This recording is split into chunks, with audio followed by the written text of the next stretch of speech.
The present perfect tense can seem a bit tricky at first, but don't worry, it's actually quite straightforward once you get the hang of it. We use this tense to talk about actions or states that started in the past but are still relevant to the present moment. It's like building a bridge between the past and now. Imagine you've just finished a delicious meal. You might say, "I have eaten." See how the action of eating happened in the past, but it still influences the present. You're not hungry anymore. That's the essence of the present perfect. This tense helps us express experiences, changes that have happened over time, or actions with ongoing consequences. It's a key part of natural, fluent English conversation. So let's dive in and explore this tense together. Forming the present perfect tense is simpler than it might seem. The key is to remember the formula have, has plus past participle. Have is used with I, you, we, and they, while has is used with he, she, and it. The past participle is often formed by adding ed to the base form of the verb, like played or cooked. Let's look at some examples. I have walked to work today. She has visited Paris twice. They have lived here for 5 years. Notice how the structure remains consistent. The auxiliary verb, have or has, sets the stage, and the past participle completes the action. Of course, there are always irregular verbs that like to break the rules. For example, the past participle of go is gone, not goed. Don't worry, we'll cover those later. For now, just remember the basic formula and you'll be well on your way. So, when exactly do we use the present perfect tense? It's all about the connection between the past and the present. We use it for actions or states that started in the past and continue to the present. I have known her for 10 years implies that the knowing started in the past and continues today. We also use it for experiences without specifying a time. If someone asks, "Have you ever been to Italy?" they are interested in whether the experience happened at any point in your life, not a specific time. Similarly, we use it for recent events with results in the present.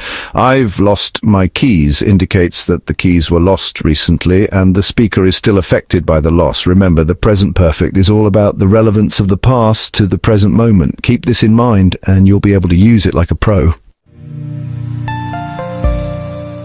Even experienced English learners make mistakes with the present perfect tense. One common error is using the simple past instead. For example, saying "I saw that movie last week" instead of "I have seen that movie." The simple past is used for completed actions in the past, while the present perfect connects the past to the present. Another common mistake is using since with a period of time. Since is used with a specific point in time, while for is used with a duration. So it should be "I have lived here for 5 years," not "I have lived here since 5 years.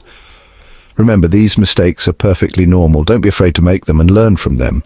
The more you practice, the more confident you will become in using the present perfect correctly. Section 7. Irregular verbs, handling the exceptions. We can't talk about the present perfect without mentioning irregular verbs. These verbs don't follow the regular ed pattern for forming the past participle. Instead, they have their own unique forms that you need to memorize. Some common irregular verbs include go, gone, eat, eaten, see, seen, do, done, make, made, take, taken, and be, been. It's important to learn these irregular forms because they're used frequently. In English, a good way to memorize irregular verbs is to create flashcards or use a vocabulary app.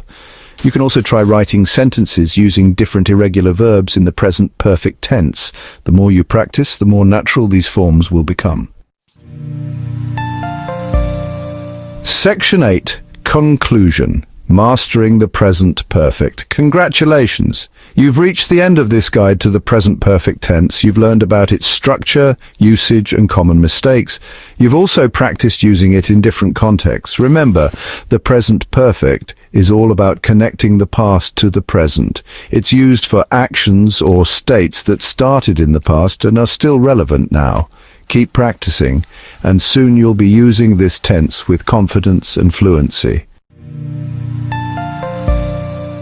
Section 9. Beyond the basics, further exploration. Now that you have a solid understanding of the present perfect tense, you can explore its nuances further. You can learn about the present perfect continuous tense, which emphasizes the duration of an action. You can also explore how the present perfect is used in different English-speaking cultures. The journey of language learning is ongoing. Embrace the challenge and never stop exploring.